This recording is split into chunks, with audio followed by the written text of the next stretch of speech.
No, Naman, are we live? The countdown will come, right? Okay.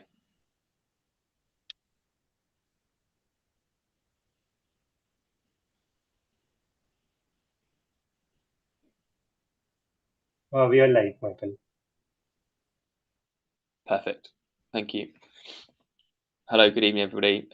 Welcome to the fourth town hall for WazirX.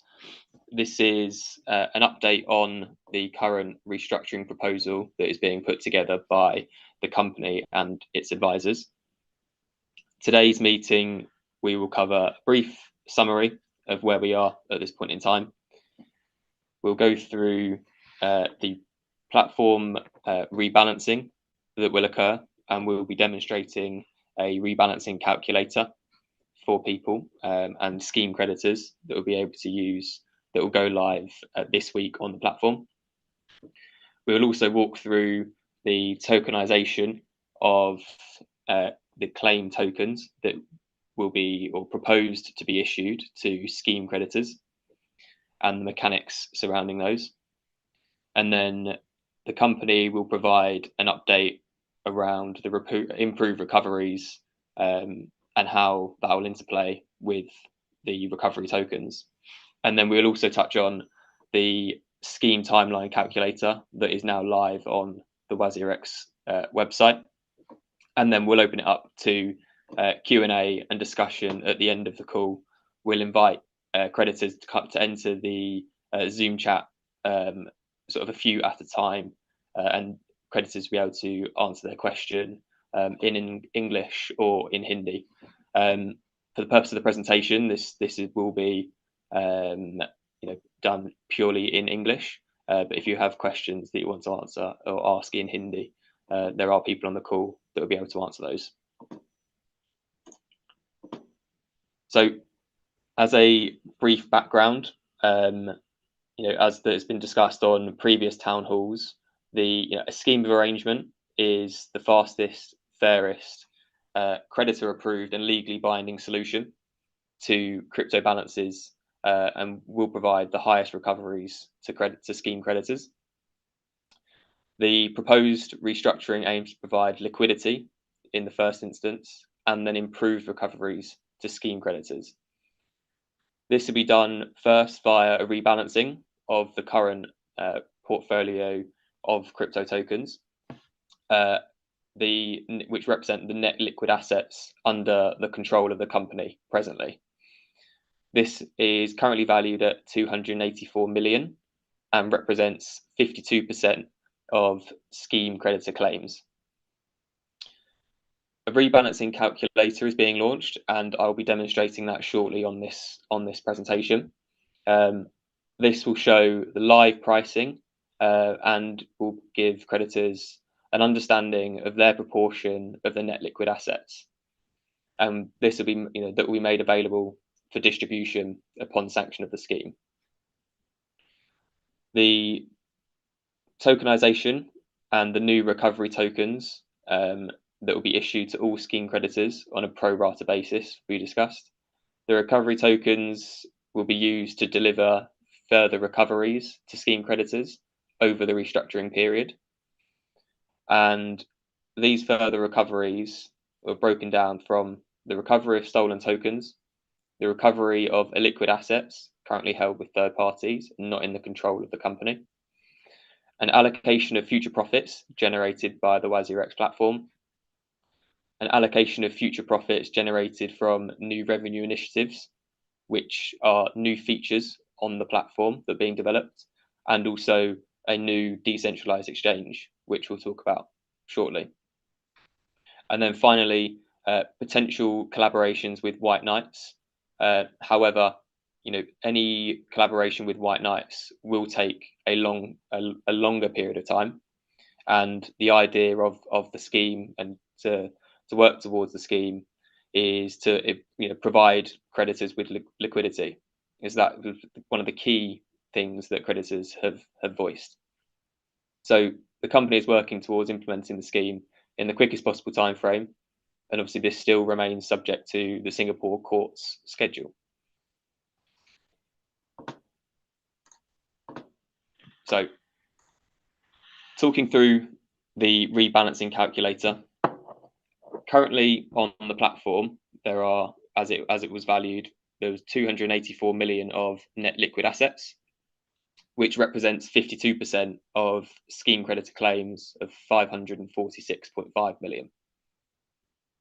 So to help creditors understand how a rebalancing works, the rebalancing calculator is designed, and it demonstrates the proportion of each creditor's claim and how much of the net liquid assets each creditor will be entitled to receive.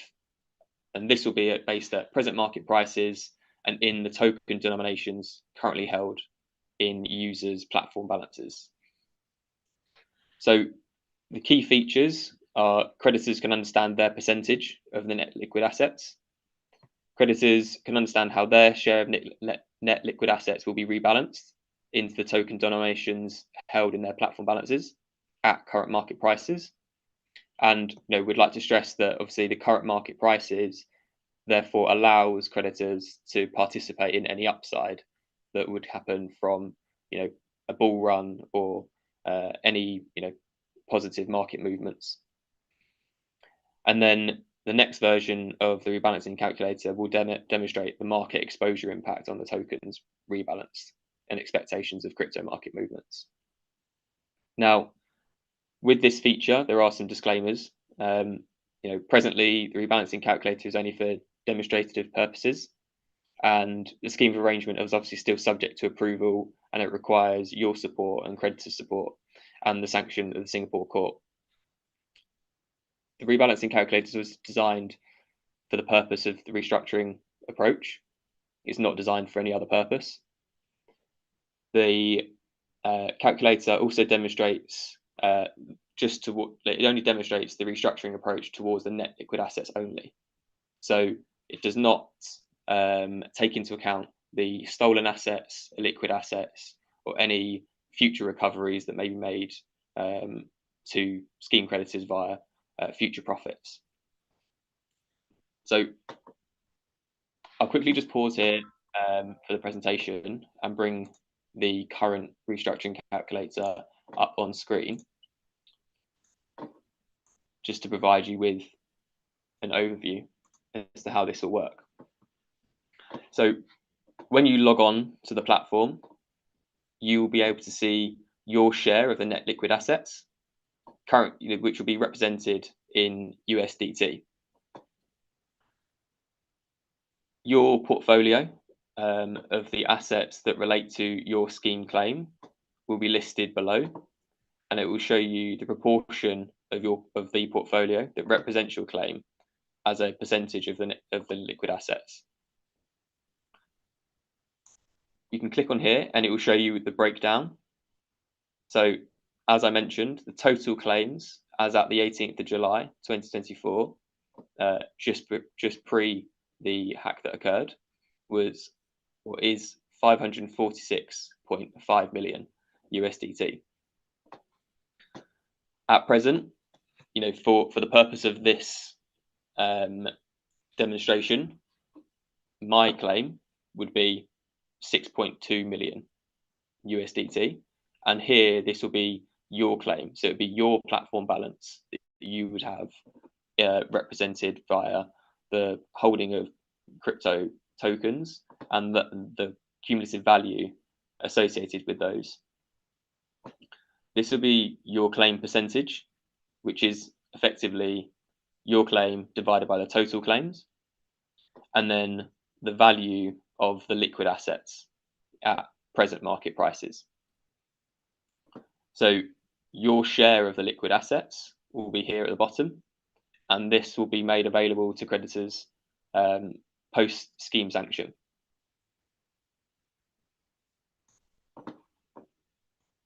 The remaining balance will then be tokenized, and this leads me to the tokenization.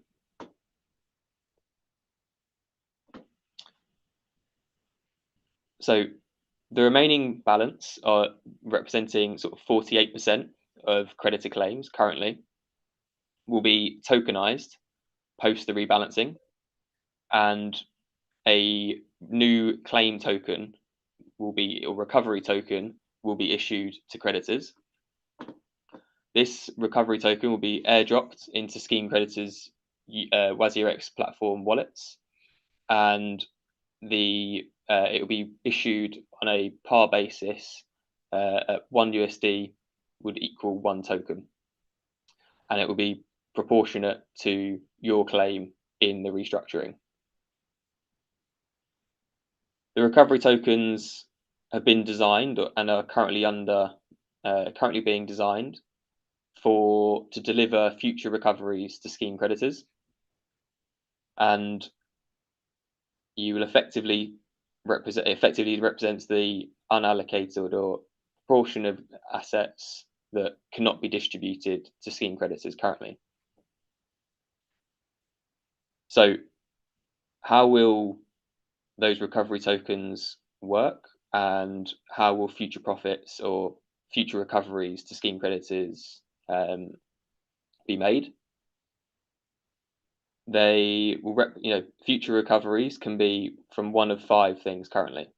So an allocation of future profits generated from the reactivation of the platform, an allocation of future profits generated from new business initiatives, which we'll come on to shortly, the realization of illiquid assets currently held with third parties that once in the control of the company will be able to be distributed back to scheme creditors, any recoveries from the stolen assets, and currently the company are working with other parties for tracing and tracking the stolen assets, and we'll be reaching out to other compliant exchanges and law enforcement agencies to try and freeze and recover those stolen assets.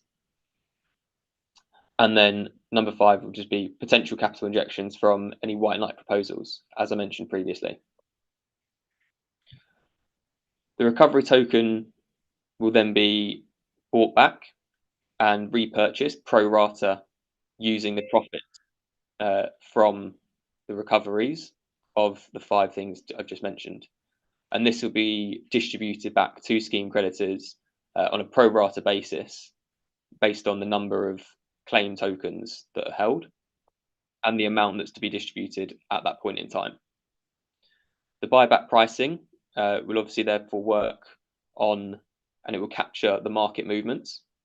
So any market movements in the stolen tokens or illiquid assets will be reflected in the buyback pricing, and the recovery tokens will effectively be valued on a intrinsic value of the underlying assets that they're associated with. We're also currently discussing and working with the COC members, and we're taking feedback on whether additional liquidity will be required over the 52% that we made available on day 1 of scheme sanction. And the additional liquidity will be whereby creditors will be freely able to trade the recovery tokens on the open market if further liquidity is required. However, we appreciate that there would likely be some discount to this. So how will the improved recoveries work through the recovery tokens? As I mentioned, the 5 things on the previous page. So the platform will be reopened that will allow users to continue trading, and obviously trading fees will then be generated via the platform. Those trading fees will then be made available to scheme creditors, and if there is a bull run in the market, there would be an expectation that would be significantly increased trading volumes and therefore associated revenues that we made available to scheme creditors.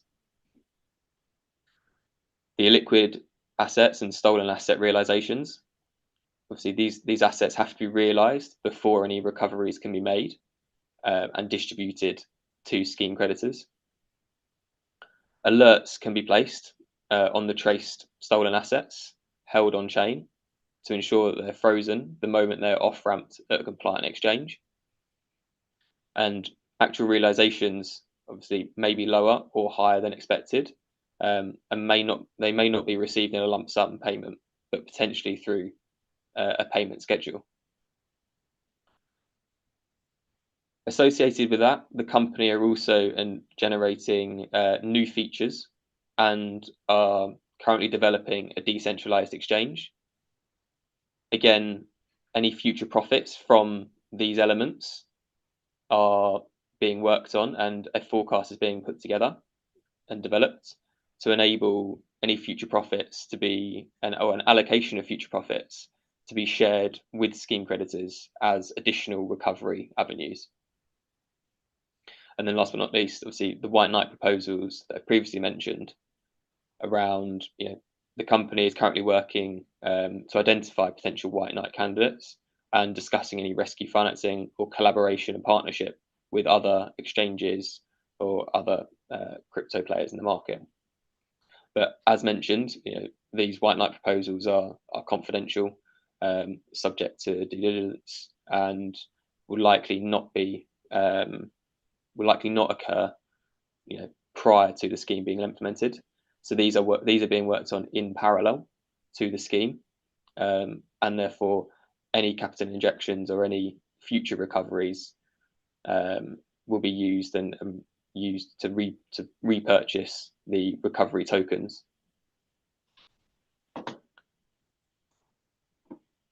So taking each one of those in turn in a bit more detail, the reopening of the cryptocurrency exchange business, the company is currently working on developing a financial forecast for the scheme period, which will be a 3-year period from once the scheme has been sanctioned and implemented. And the company, along with its advisors, are developing a set of assumptions around the profit sharing arrangements that can be made with scheme creditors.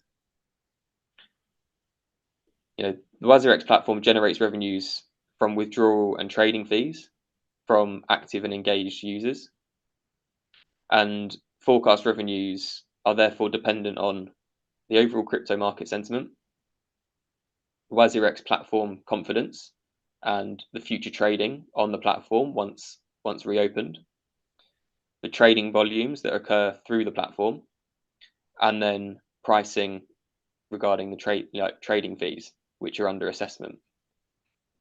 So, any anticipated bull run will obviously increase trading volume and improve the overall market sentiment, and we therefore believe that this would generate additional future recoveries and future profits that can be shared with scheme creditors.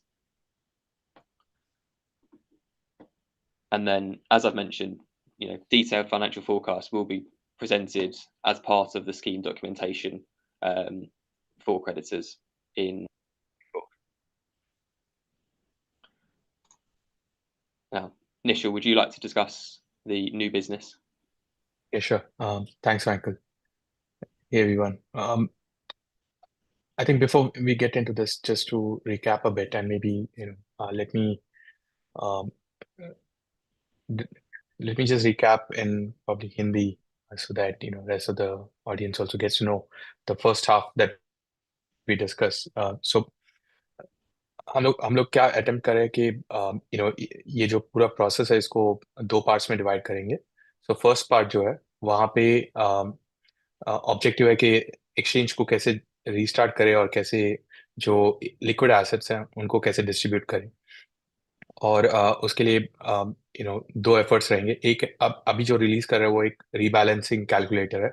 तो वहाँ पे आपको दिखेगा exactly क्या assets total है और आपका जो पोर्टफोलियो है उसमें से कितना डिस्ट्रीब्यूशन कौन से एसेट्स में मिलेगा. तो वो कैलकुलेटर हम लोग बहुत जल्दी रिलीज करने वाले हैं.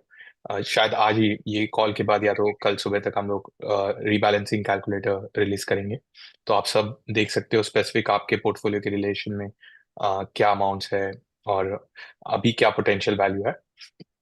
बट ये एक्चुअल जब रीस्ट्रक्चरिंग में जब ये स्कीम हम लोग वोटिंग के लिए डालेंगे और अगर वोट सक्सेसफुली सबने वोट किया तो हम लोग प्लेटफॉर्म रीस्टार्ट कर पाएंगे और ये रीबैलेंसिंग कैलकुलेटर उस टाइम पे आपको एग्जैक्टली दिखाएगा. अभी जो आप बैलेंसेस देखोगे वो अभी जो टोकन्स है पोर्टफोलियो में कंपनी के पास, अब वो अभी वो वाला दिखाएगा, लेकिन एक बार स्कीम पास हो जाएगा तो हम उसको रिबैलेंस करेंगे एग्जैक्टली 1:1 आपका जो पोर्टफोलियो में दिख रहा है उसके हिसाब से।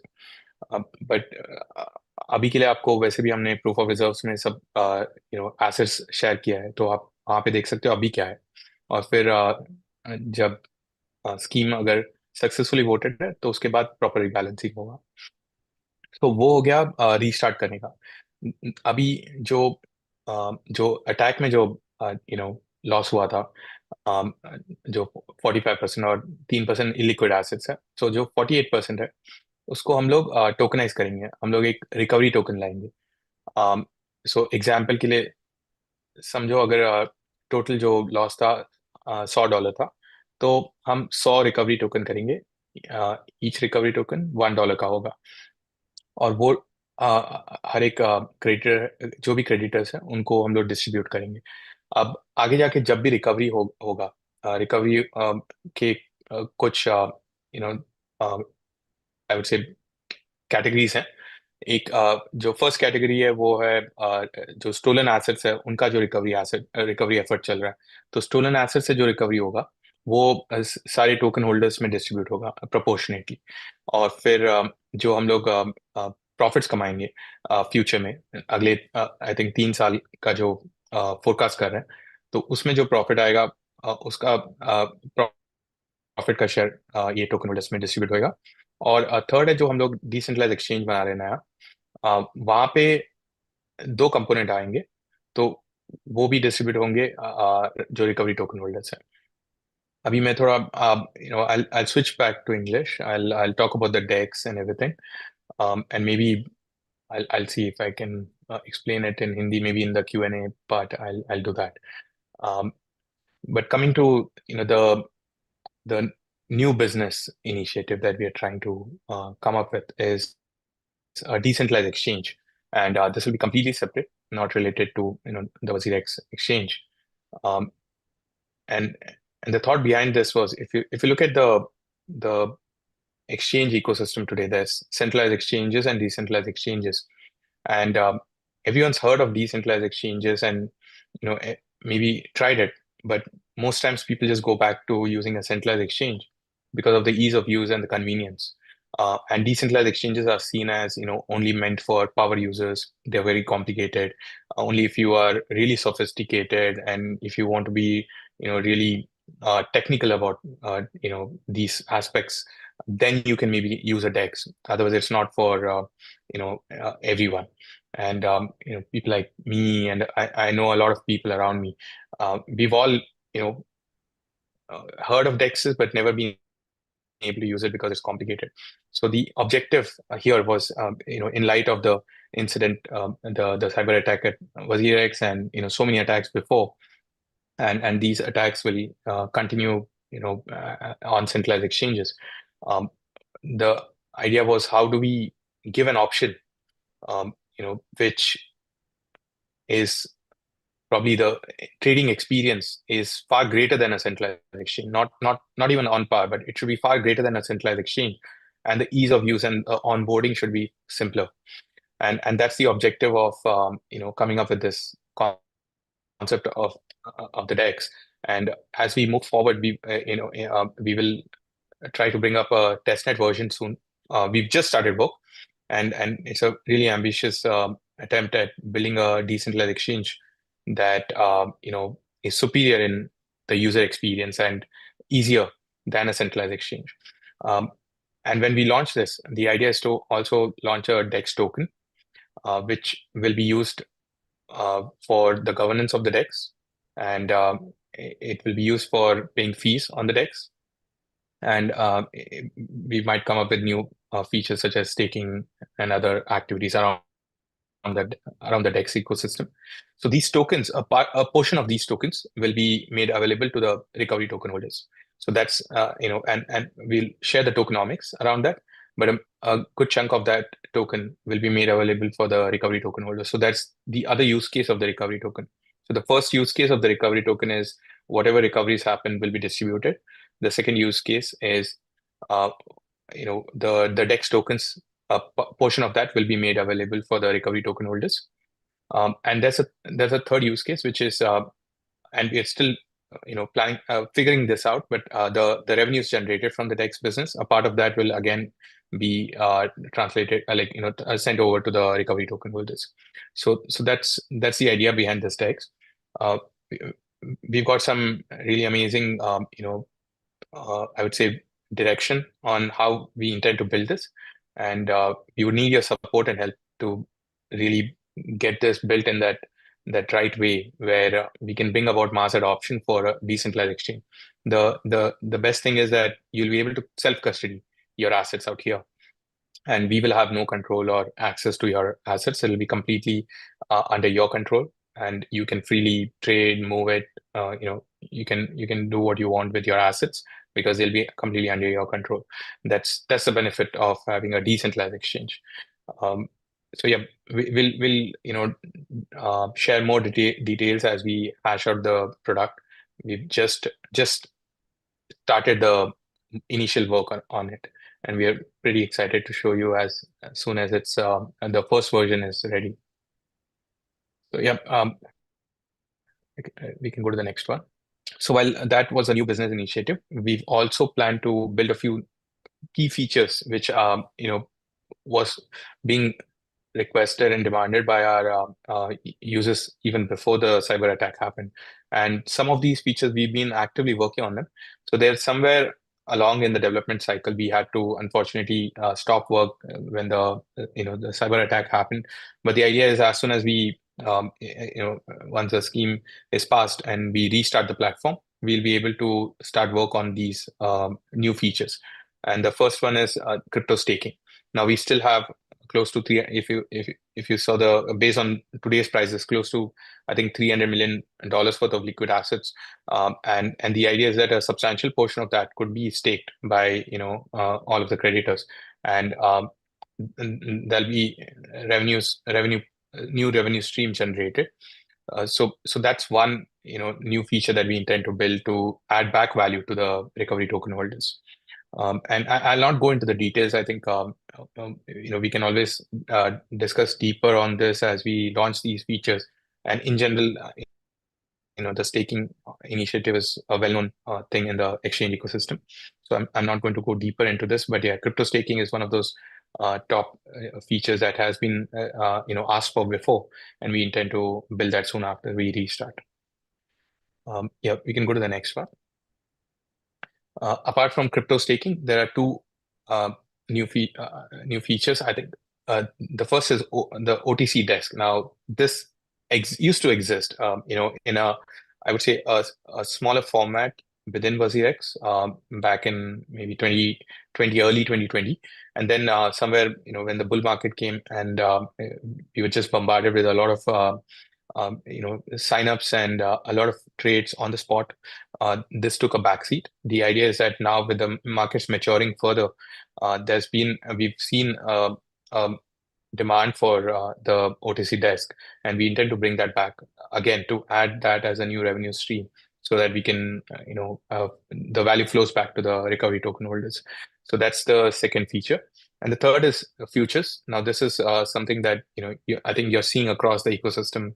Futures is being added to all of the spot exchanges that exist, and we had already started work on this, and I think we are maybe 60-70% there already with the features.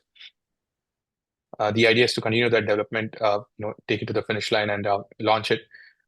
Usually, you've seen that if you compare the futures trading volume versus the spot, there's usually a 5 to 10x increase in trading volumes on futures.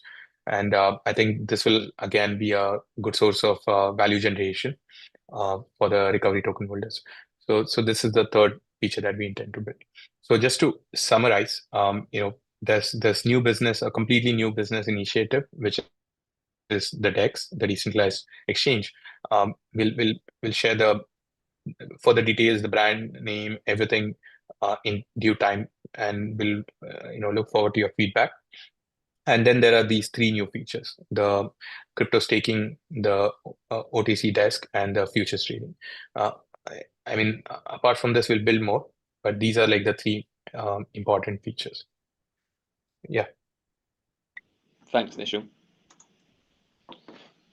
So then finally, we'd just like to show creditors the scheme timeline calculator.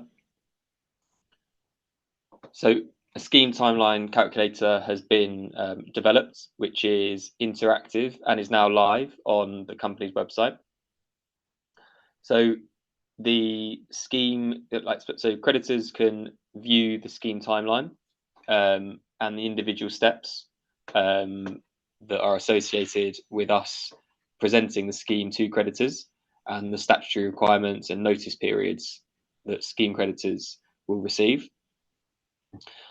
And as I mentioned, the timeline is interactive, which allows for creditors or anyone to toggle the court hearing, the court hearing for the scheme meeting application for a period of time, and also the court sanction of a creditor approved scheme.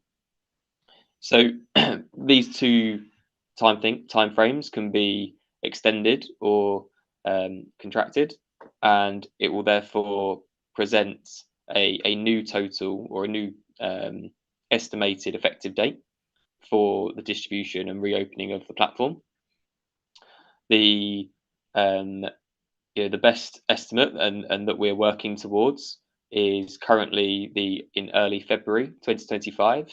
But as I mentioned, this is subject to the Singapore courts timelines and schedules, noting that there is a vacation period over the Christmas holidays. So we'd now like to open up the town hall for Q&A. So the team will be admitting creditors or people on the call, one by one into the Zoom link. So when you join the Zoom link, can you please just mute the YouTube recording? Otherwise, it will provide a lot of interference. And then also would like to mention that if there are any general inquiries, then please reach out to inquiries@WazirX.com. And then a new inbox has been created, whereby if creditors have any specific questions that they'd like to discuss with the committee of creditors, then please email the coc.inquiries@WazirX.com. And then these inquiries will be answered and passed on to the COC, and responses will be facilitated back to you. So we'll just wait until some people join the call. Manish, you can unmute yourself and ask the question. Hello. Hi, good evening, Nishal. Good evening, Jason. Good evening, Michael. Hello, Great Manish. to see all of you after a long time.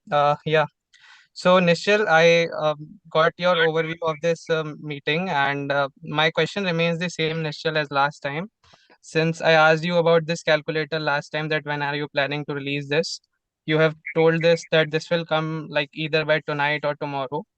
The main question here is, Nishal, how long like this is stretching? Since last time also I asked you, you were telling that within the next 2 months, George was saying that there will be some good news. You would be getting some good news about this. And even in the timelines calculator earlier, when you released this for the first time, we were seeing that since it is all a timeline that is beyond your control, we can understand that you are going through the court timelines. It was showing from February, between February and like April, we would be expecting our tokens, and like all this process is going to complete by then. And now it is showing that from like March to May, this is going to take. In this period, we believe that we are going to miss our bull run. You can say that you are giving us the upside or the downside, but we are not. We are missing liquidity in SHL for our tokens. That should be in our hands. See, today was a significant event. We had our tokens. If we could have the control of those tokens, we would have traded it or done anything on that. But now we are like helpless with our tokens. We trusted you, we invested on your platform, things happened, we understand that. But what happened post the hack is like devastating to us. So anything I request you is to just like expedite it as much as possible. That is the only request to you, because this could have done on the first day after you decided that yes, my vote is not working. People are like giving a setback to your voting. You could have decided to file the restructuring application first instead of the moratorium application, and then proceeded that way as well. This could have saved us around a month or two. But now we are like in extended buffer of time, and we are like uncertain when we will get our tokens. We'll be missing the bullet. So I just need your answer on that. Yeah. Sure. Manish, I completely hear you. Yeah, Michael, you want to add Yeah, something? sorry, Nishal. Manish, I'll just I'll let Nishal talk on some aspects. I'd just like to clarify a couple of things with you. So in terms of where you said the moratorium application and then the restructuring proposal, the moratorium application provides protection to the company and therefore you as a scheme creditor. So that was vital to happen first. And then your comment around the restructuring proposal could have been filed straight away is inaccurate. The restructuring proposal and the scheme of arrangement is a very large and comprehensive document that needs to be put together with a forecast that gets developed behind and sits behind that. This is being worked on. We are expediting it, and we definitely hear and take on board your feedback. So, you will receive a copy of the scheme proposal as a creditor, and hopefully, when you receive that document, you'll understand the significant amount of work that goes into that. And then finally, the other point, just on where you picked up on the scheme timeline. Earlier today, we did present an updated scheme timeline to insert one new step, being today's town hall. That caused a slight error in the timeline, which has now been reverted. So if you were to look at that timeline now, we are targeting to file the application to court to hear the scheme on the 19th of November, which is only a couple of weeks away from today. We are, as you mentioned, we are then subject to the court timelines, but we are trying to expedite that process as much as we can within our control. And then finally, in terms of the bull run and the market movements, the current net liquid assets on the platform, whatever they are valued at that point in time, when the scheme is sanctioned and the platform reopened, you will then be entitled and have the ability to withdraw that amount. There is obviously implications if the company were to trade any assets at this point in time. Obviously that can't happen currently, and obviously it has tax implications and everything else around TDS. So we're just working towards submitting the scheme documents and presenting that to creditors in the quickest possible time, as we hear your feedback. So I got you, Michael, but I'd like to add one more thing here, that you are telling that it is on like all subject to court timelines and a legal protection was required to initiate all this process. I got that, but the most important thing that we all want is like this should be happening as early as possible. So instead of like making errors and like you're giving fake hopes to us as creditors who are suffering almost since last 4 months. You're not giving actually fake hopes, but what I mean that we are we are facing and we are all facing all the loss, since we have asked all of you that you should have also contributed to this loss. Like there should have been any sort of contribution from WazirX side. You are saying that your future profits are going to assimilate into this gap, but what about the loss? It is entirely like shifted on all onto us, our users. Yeah, and in the future, whatever profits you generate, you create new tokens or airdrops or whatever it happens. What we want is, ultimate goal is that we should be safeguarded, we should be taken care of. We should be taken, like you should be making decisions in the best interest of us, and you should make it as soon as possible, streamlining the process like as soon as possible. The main question that I have to all of you is like last time I also was there in the town hall. I asked Nishal all of these questions. I want to ask that when you like redistribute after this like calculator is like released tomorrow, whenever you like redistribute the tokens, it will not be actual as you like guys described it in the slides as well. But whenever it comes to us, we also want to like I personally want to take self custody of my assets, the redistributed assets. So, is there any plan since WazirX is doing its operations in India and like Unocoin, there are many other exchanges, Nishchal, and they are also compliant through FIU guidelines, and there are no such guidelines that restrict the crypto withdrawals.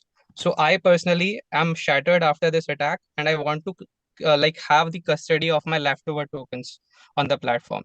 So, I request you to kindly do all the steps. If you want to do KYC, you can like we are happy to give the KYCs again, but I request you to like kindly open the crypto withdrawals and also think of the 34% INR if you wish to trade on the platform. What about like my question is this to you, Nishchal. Like if I want to continue trading on the platform with the remaining assets, and if I like sell my crypto assets on your platform after the restructuring completes, so will that INR that comes from that tokens after I sell on your platform, will that INR also be 66% of the value? I will be having immediate access. Will the 34% lock applies on that too, or on only on that tokens that are like they are present on the platform right now, or on the future tokens as well? So I just need clarity on that, and I wish to have self custody. I just need your comment on this, Nishchal. Yeah, no, see, I think Yeah. I completely agree on the self custody, and in fact, that's also one of the reason why we're building a DEX, because we know that a lot of people would want to go towards self custody, and I think that's the objective. Having said that, I think you spoke about that FIU and compliance. Look, that's no specific rule, and I don't think we've ever claimed that there's a rule that's stopped us. The biggest problem that happens, and we've faced that, and that's why this 34% that you're talking about is because when in some cases what happens is people buy with their fiat, they buy crypto, and then they withdraw the crypto, and the means of acquiring that fiat was there was some legal issues, and then our bank accounts get frozen or the funds get frozen, and then it takes a long time to get those unfrozen, because there's again a legal process that needs to be followed. And that was one of the main reason why what later subsequently WazirX did was being selective. Withdrawals were still there, but it was selective based on certain activities. If you did fiat deposit directly, then maybe withdrawals were not default open. But we were working towards bringing in L2 and L3 level of the KYC that you were talking about, like an L2 and an L3.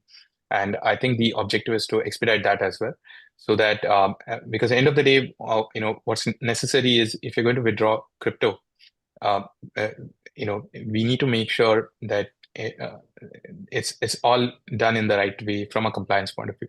This does not mean there is a specific rule, but there is an after effect if things don't go right. And while we do all of the due diligence at the KYC stage and all, what we realize is sometimes KYC, there are people selling their KYCs, and it's very hard because it's the same people doing the KYC, it's their KYC. But then you realize that they were working with someone else and they don't know who that person was. And these kind of, a lot of these events happen. So it was because of that we said, let's take a step back, and do this compliance in the right approach, where it gets to a stage where we can actually have the confidence to open up withdrawals for everyone. Now, since this incident, I think we're going to expedite that. We're going to work really hard to make sure that we can bring in that whole second or third level of compliance, so that whoever wants to self custody, and I think we're all for that, and I think that's the way we can actually grow the crypto ecosystem, where self custody becomes the biggest. Unfortunately, that's not the case today. Having said that, I think your second part, the 34%, what is locked today, I think that's done right now. When we restart, we've not really taken a call on, how we go about it. It's a good question that you asked. I think as we go towards the restart, these questions will be answered. But I think we'll make sure there's some sort of a separation on when the new fiat comes and, the crypto is liquidated for fiat. I think that could be kept outside the 34% because that part is already right now, locked and decided. So I don't think it'll be, mixed together. But again, I don't have a clear answer because we've not really put the thought that's the second phase, the restart phase. We've been focused on the restructuring part right now, but we will be able to give you clarity on that. But my quick answer there is, I think, the way you described, yeah, I don't think you'll have to worry about that for the new fiat that comes in and the crypto that gets liquidated to that. But we'll give better clarity on that as we understand. Right now, I don't have a like a detailed answer on that. But I get Nishal. I got yeah, your point, yeah. Nishal. I got your point. But I only want that post the restarting of the platform, I should have the self custody of my tokens on my hardware wallet. So you should strive to work on that while you restart your platform. So I just want For that sure. all things should go in a streamlined manner and hand in hand. The next suggestion that I have for you, or a feedback, whatever you can consider for that, Nishal, is that only restructuring was the approach to restart the exchange in your mind. Do you think that isn't there another way to go forward? So I Manish, also I also texted you regarding this on Twitter as well, Nishal. Starting from day one. I'm not disturbing you. I just don't want an answer from Jason or Michael. They were not there when this all thing happened. You got in contact with them later on. You can talk, guys, but I just only want this answer from Nishal. So Nishal, what I want is there was an approach. You could have crowdfunded these the loss we can see that we have lost in the attack. That amount could have been crowdfunded from the remaining creditors. That would have taken a separate legal process. That might sound stupid to you when I'm speaking this, but let's take it for now.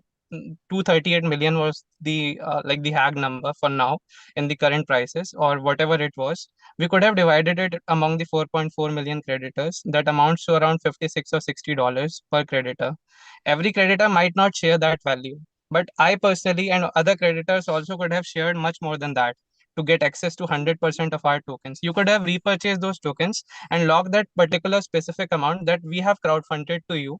And then you can later on in an year or two, like you're doing with this new token generation process, you could have returned that amount to us, or even not. We were not worried, but we couldn't have missed this bull run. We could have the access to our original tokens, and that would have been a much better way for us to go forward. Why you didn't thought on this, and why this step was not taken, Nishchal? That No, is I my think utmost question. I think those things were definitely thought, Manish. But I think you brought up a question before this, like why is it taking so long? Why not do it faster? And the decision we had to take was, let's say we go with that method, and while you're looking at, okay, maybe 234 million you will be able to collect from everyone, but there's a other flip side. What if you're not able to achieve that? And then you would have wasted 2-3 months, and then you would have again have to go through the legal process, which would have taken a further 6 months. So the decision making is more on what is the shortest, I would say, path, which is a definite path to restarting, and this emerged, and it took us some time. I think within the first less than 30 days, these were the discussions we used to have. Like, what are the if you remember, I think immediately after the incident also we tried something. We got a lot of backlash. We got a lot of legal threats. Then we went back to the drawing board, and we had a variety. I remember reading your message, and I think similar to your suggestion, there were a few others who were giving me suggestions. It's not like we did not consider this, but we could not attempt everything. We had to do something that was definite and was the shortest path. And this restructuring was, that one. And it had to be legally correct, so that there are no, when you're doing something, if it's not in the right legal direction, anyone could put a break to that. And if that happened, it'll take years. So we wanted to make sure what's the fastest. But don't think that these things were not considered, or we did not debate or discuss about this. We completely understood all of the requests that were coming our way, all of the demands that every one of you was making, and we had really long discussions and debates on this, heated discussions also. There were people pro and against a lot of these ideas, but ultimately I think this seemed to be the fastest. And if you see, it is progressing towards that. Now, the most important thing to speeding up, there are a few components. One is what is our what is the expectation from us, and if you see the timeline, we've put specific dates, and we are working super. And these are very ambitious dates, by the way. If you look at any other restructuring, I think this is one of the most ambitious and the fastest attempt at doing this, where at least on our part, we've made sure that we are not going to be the ones who are going to stress this. So we are trying our best. Obviously, the court timelines are they're very fluid, and it's hard to predict. So we've given sort of a window where, again, we've not done it where it's a very short window. We've kept a good buffer, and then we put it across. So, and based on that, if you see, it's fair, and it's ambitious, but we're going to try, and we're going to try our best. But we don't want to falter from there, which is why we could not attempt all of these. We've been getting suggestions. We still get a lot of suggestions. Unfortunately, I think if we attempt all of those, right, if it works, yes. But the question is, what if it does not? And the probability, at least to us, from the data, yes, 4 million, but not everyone's got $50, $60, $70 to contribute. We need to understand that. So the probability seemed lower of hitting that target from this crowdfunding approach. And again, everyone has to be active. Now, not everyone's going to be active all of the time. So there's a lot of caveats. You can't just simply go ahead and do this. You'll have to get everyone's opinion, everyone's confirmation, everyone's consent, and then it has to be legally approved also, even any kind of these attempts. Which is why we are doing this. Best wishes to your approach, and we are there with you. We were there supporting you, and we will be supporting you so ahead as well. We are there for the upcoming votes on this restructuring proposal. We are waiting for you to release through the independent party. We'll be definitely voting in favor, but we just want you, we request you to kindly expedite it as soon as possible. I just wish that it happens like it completes by the Q1 of 2025. So please don't delay it beyond that. And we expect that by then we get all our tokens and don't miss the upcoming bull run as well, and get all the liquidity to our remaining tokens. And one more thing, Nishal, I just want to ask, what about the the hack reports that you have got from Mandiant? Why don't you share it with the creditor base? And regarding your COC meetings, 4 of your COC members are present in the first town hall. So aren't you considering replacing them if they are not serious about attending all these meetings? No, so I think two parts of your question, right? I think the report, Mandiant report, I'll need to check. I'm not sure. Probably it's doable or not doable. I don't know. We'll check on that. Having the second part about the COC, right? I don't know if you know how this was chosen, but there were cohorts made, and one from each. And what happened was, not everyone was active. Like, they did not respond, but we still wanted to go ahead and continue. So we had the first COC meeting where 4 of the 10 members were active and they responded. I think there were 3 more who could not attend, 3 or 2 more, but the 4 attended. And then what we did is the remaining who could not attend, we had one more COC meeting for them, like a replica of the first COC meeting, where they and then the people who were not responsive, we then chose again randomly from that same cohort of people a new set. And they responded. So, they also went through the repeat of the first COC. So it's not actually correct to say that the first COC, like the first, COC meeting, yes, but totally we had 2 COC meetings. And I think altogether there were like 7 or something. And then we had a second COC meeting that there were 9 people. And they're all active now, and if you see on the screen, we also got that email, coc.inquiries@wazirx.com. So we've set this up so that you can also directly ask questions to the COC members. But they're all active. And even this presentation, for example, we ran it by them. they had questions, we answered those. So it's a work in progress. It's happening, but yeah, that's like part of the story.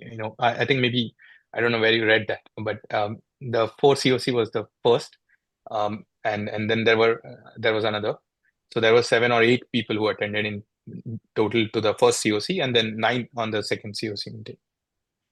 Okay, Nishal, thank you so much for answering all my Yeah. queries. Yeah, That's Manish, all. one more thing. Yeah, one more thing. I think, I want you to know that our objectives are aligned. Look, it is in the best interest of everyone that we get to restarting sooner than later. There is no benefit in not restarting.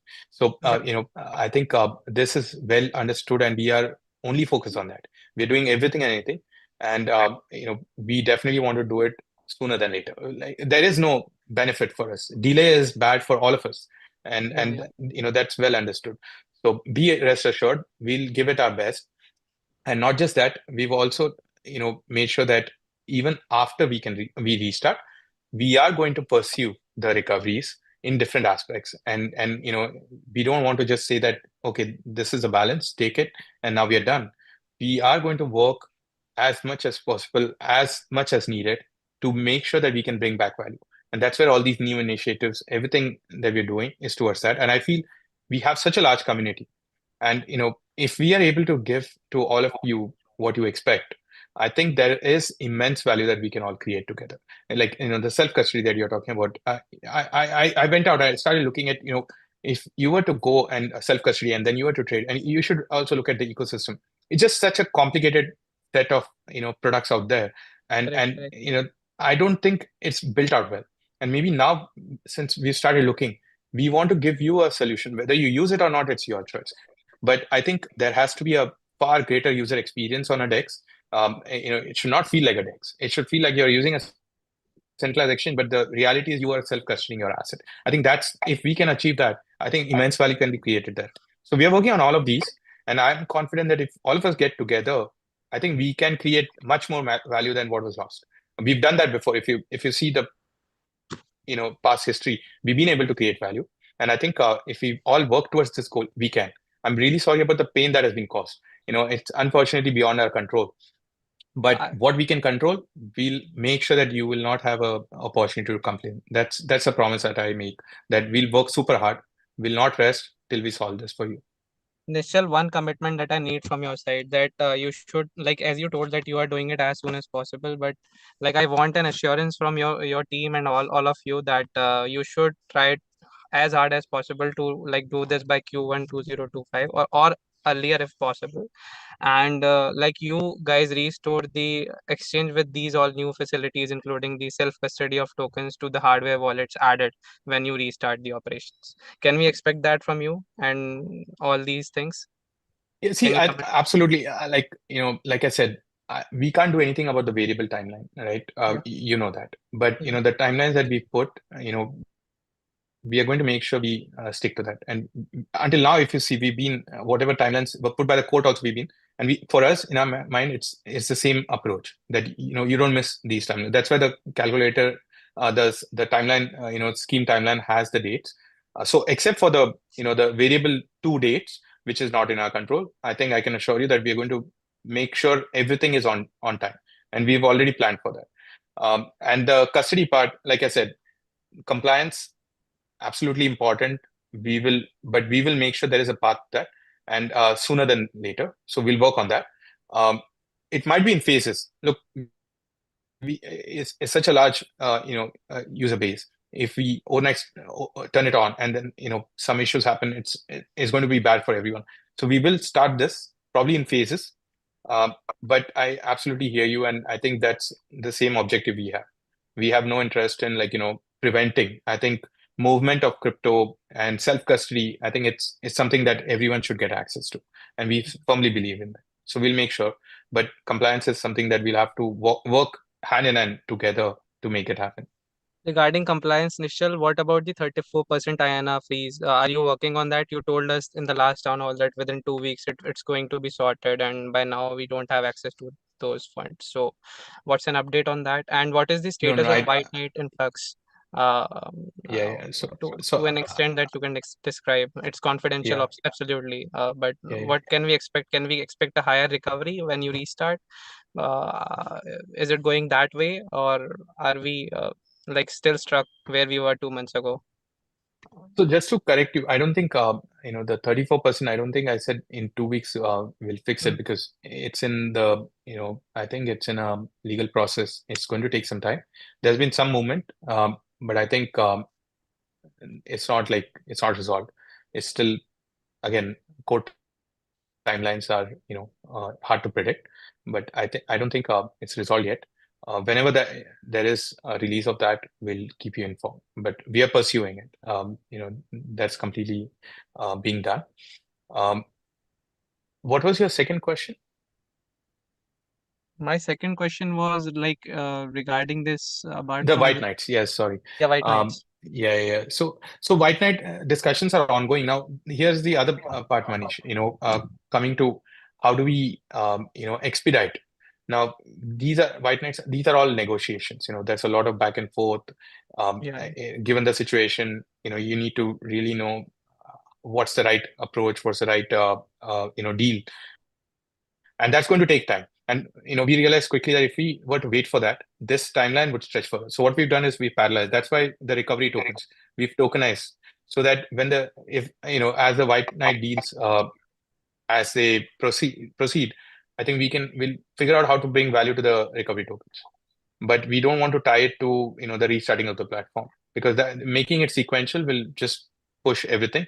And in desperation, we don't want to get into a deal which is not the best for everyone.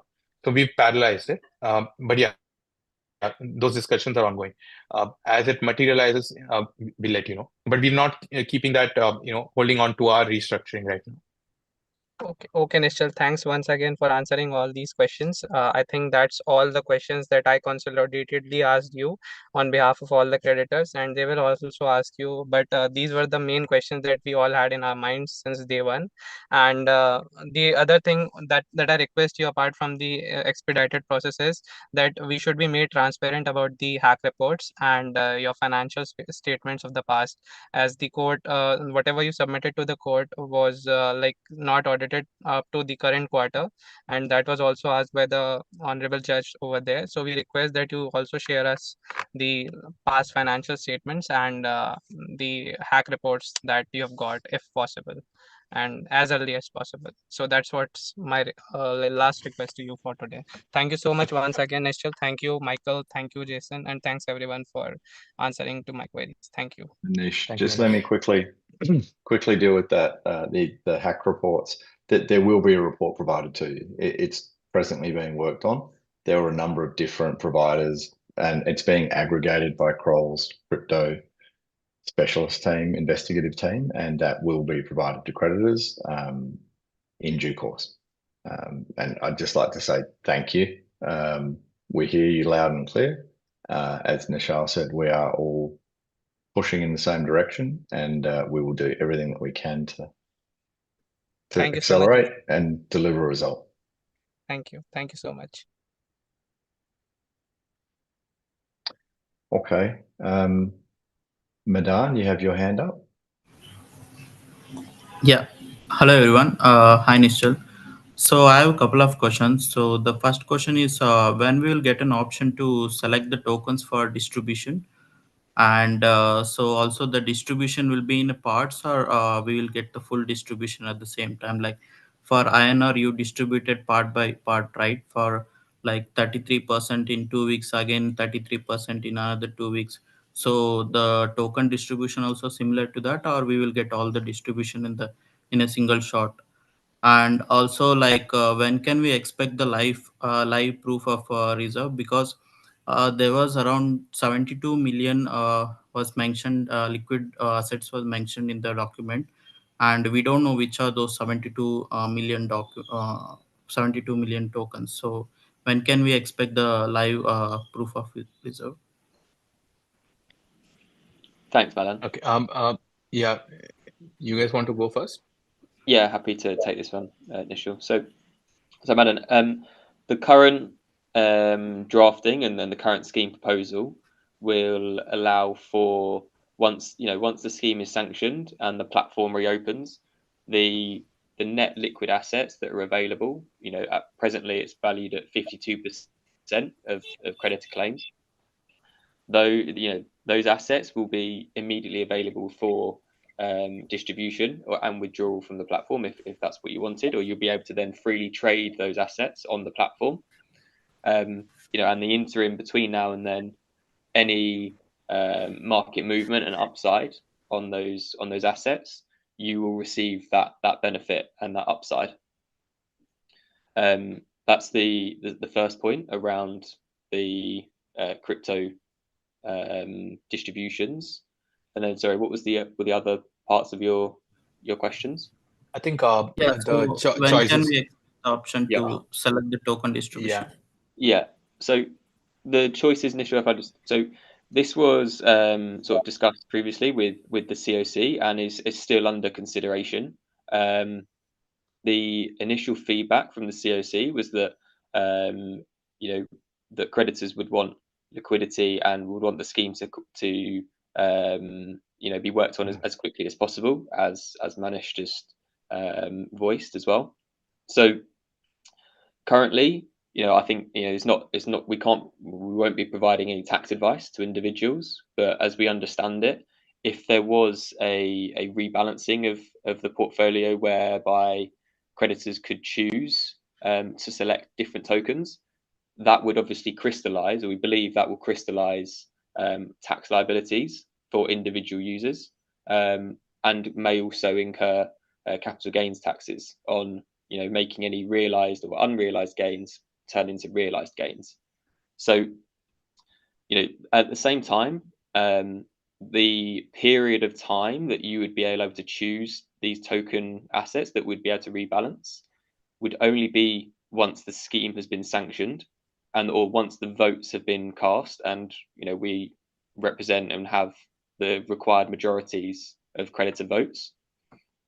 The time frame between receiving and collating those votes and then the platform being reopened, we're really expediting this timeline, so it would only be a period of 1 to 2 weeks.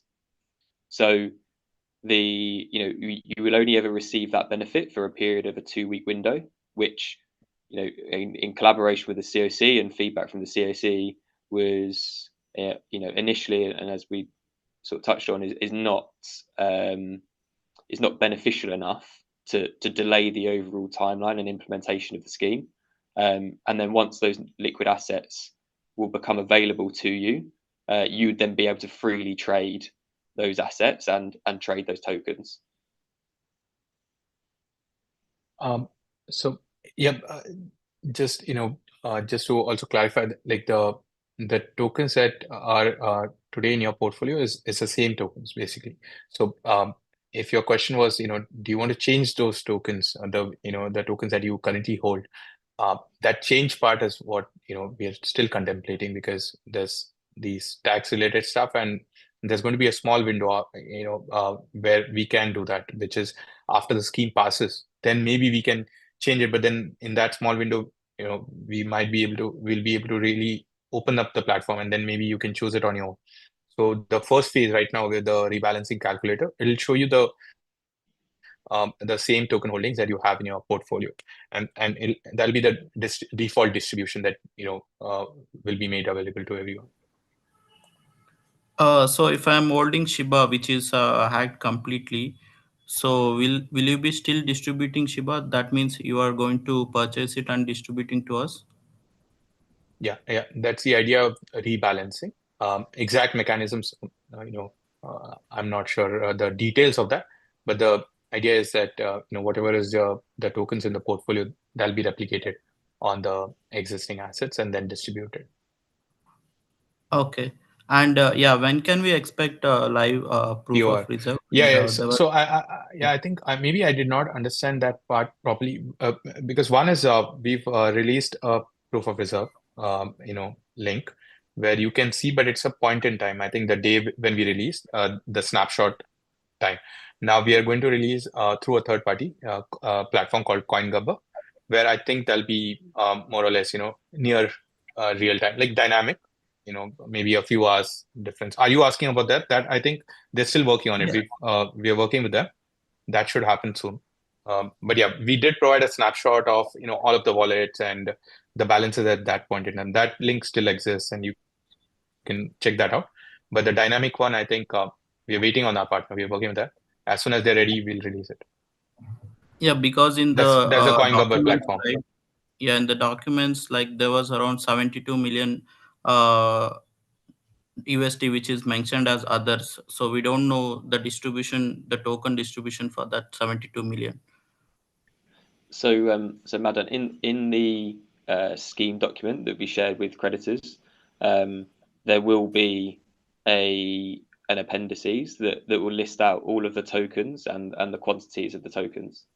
So, if, for example, just to provide like a worked illustration, right, and an example to you. So, if there were 100 ETH and 100 Bitcoin on the platform before the hack, and then the 100 ETH was stolen, so the platform only had 100 Bitcoin. What would end up happening is once the scheme is passed and we have the votes, the platform would be rebalanced, right? So we'd currently have 50% by number, right? We would then sell 50% of the Bitcoin and buy 50% of ETH. So that the platform would be the same. It would be the same tokens on the platform. It would just be 52% of everything, or whatever that number will be based on the valuation at that point in time. So then you will receive, and once the platform reopens, you would just receive or have available to you 52% or whatever the value is of the net, your proportion of the net liquid assets. And then that's what the restructuring calculator has been designed to be able to show you based on the updated market prices. Okay. And I have one last question. So, Nischal, why there is no contribution from your side? Like to earn user trust back, right? If there is some any contribution from your side, you will earn the trust back, right? And also you're launching a new exchange. So if you want user to use those exchanges, at least we are expecting some kind of contribution from your side to for the loss which we are having now.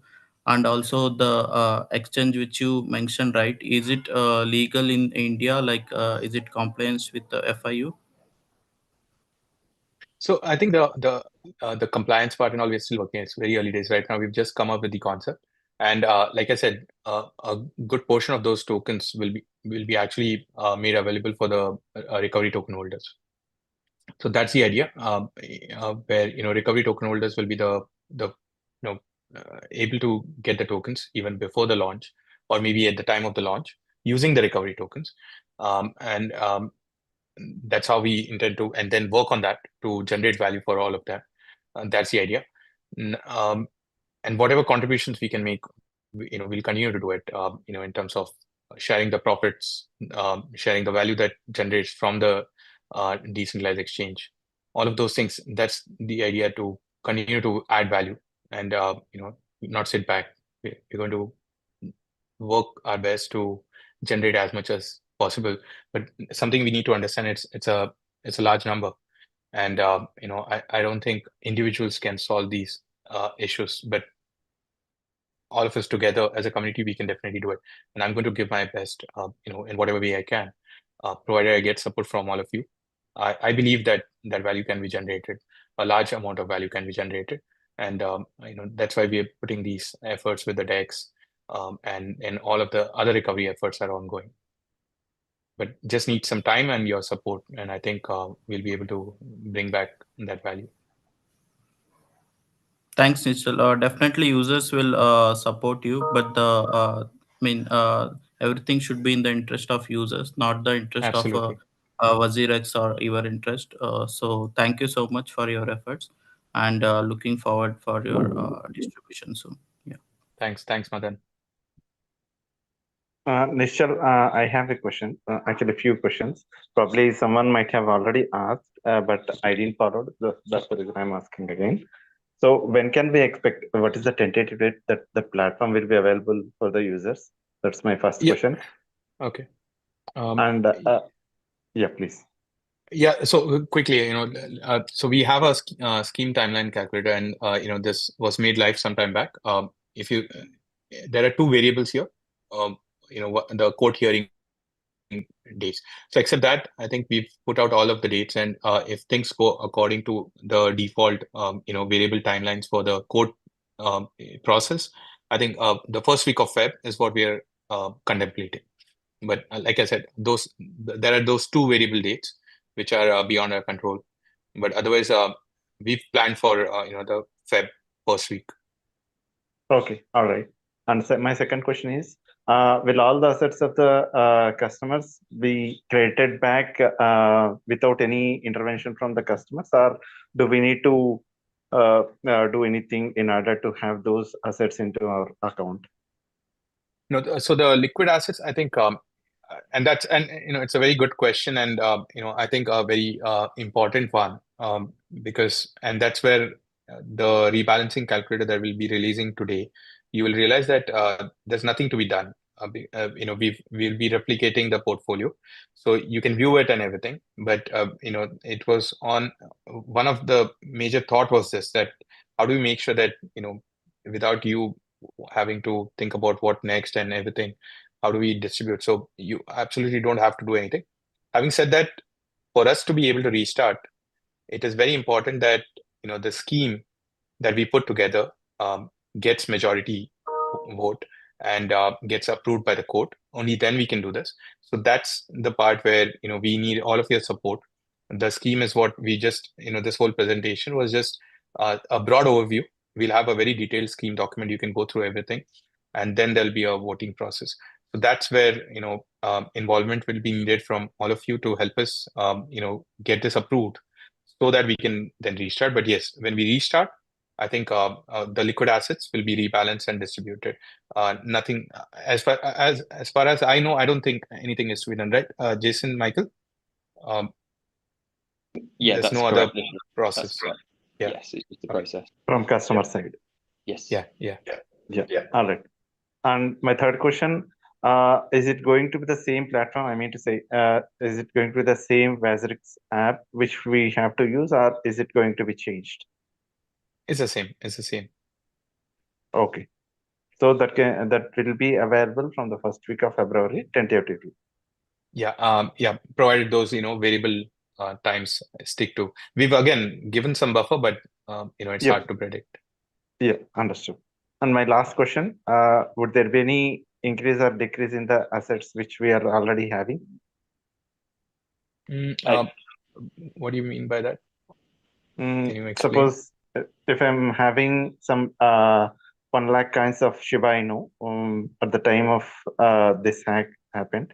So in the time span, we had some loss, right? Since we are not able to trade, we are not able to withdraw. So is that going to be compensated in some or the other means, or how it's going to be?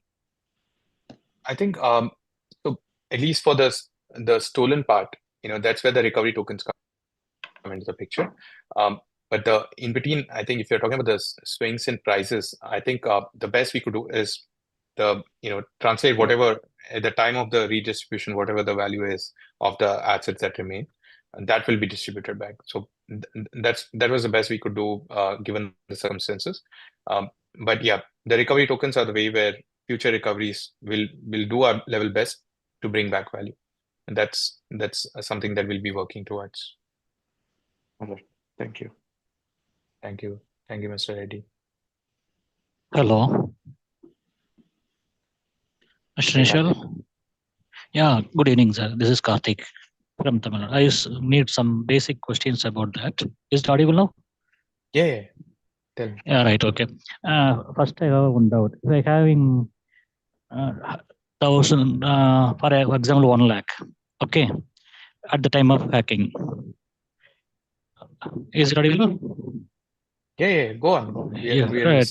We can hear you. Okay. Yeah. If I'm having that Shiba Inu or something, some are coins, 100 coins. If you are, what is the possible reduction from your side? It may be after restructuring? What are the possible reduction? How much of percentage I have to lose? Okay. Michael or Jason, you guys want to take this? So his question is, if at the time of the attack he had, let's say, 1 lakh rupees worth of SHIB tokens. After the restructuring, what's the percentage that he can expect from the liquid assets? I think. Yeah. That's So the question. okay, thanks, Nishal. Yeah. So currently, Karthik, Yeah. you would, based on the current live prices of the tokens, Yeah. you would be able to withdraw or have access to 52% of the net liquid asset, and then the remaining would be you would receive a recovery token, and then any future monies generated by the platform or any stolen assets that are recovered, they would be distributed back to creditors, and they would be, that money would be used to repurchase the recovery tokens to you, whether that be in fiat or in a cryptocurrency. Right. Okay. My second question is whether that restructuring amount will be calculated at the time of hacking or the present condition. So, for example, if with increase, it means in some bull run, the coin amount will be increased some amount. Okay. Whether that amount also calculated in the restructuring process, or whether the amount will be. Yeah. Okay. I think I heard the rest of your question. That you cut out a little bit, but yeah. So the scheme credited claims are at taken from the date of the hack in July, and then the assets attributable on the platform as they move with the prices. So if there is a bull run, the value of those claims, obviously, or the value of those assets goes up, and you'll be able to receive the 52% or whatever that percentage would be of your claim on day one. And then likewise, if, for example, the stolen assets, if the value of those increase in the bull run, and if they are then recovered, and put through the scheme, the recoveries would, and that increase would be passed on to scheme creditors. The second So part, you would participate in that.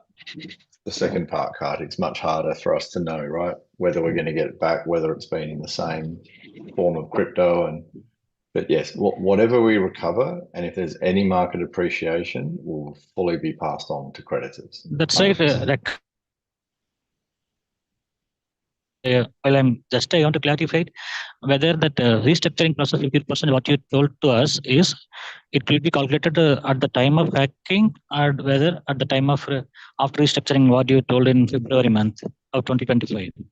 Then it will be bull run. You can get some amount. We can So get back some amount from right. So at the time of rebalancing, it might be that if the value has gone up, instead of 52% by value, it can be 55, 60, whatever. Something like that. Yeah, that's correct. Jason, Michael, that's how it'll be, right? Yes, that's correct. In terms of, but the dollar amount, if you're thinking about it, because then token wise we don't know. Things will be inverse usually.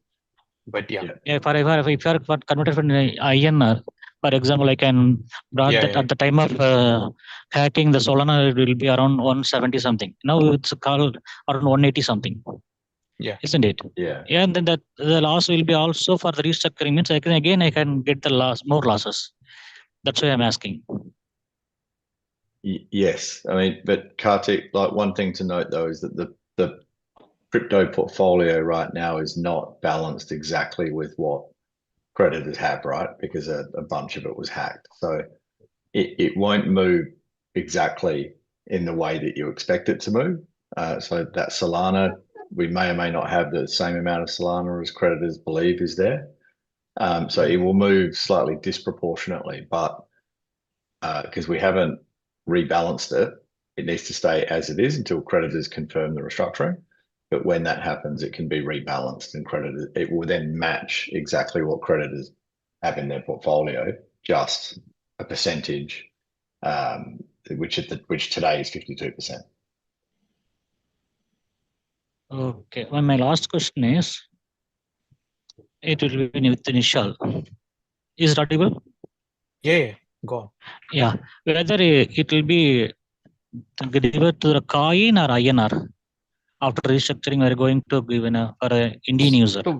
So whatever portfolio, like, whatever tokens you see right now, right? It'll be in the same tokens. Okay. Whether we want to trade or we can move somewhere. Yeah, Is it possible? Yeah, that's your choice.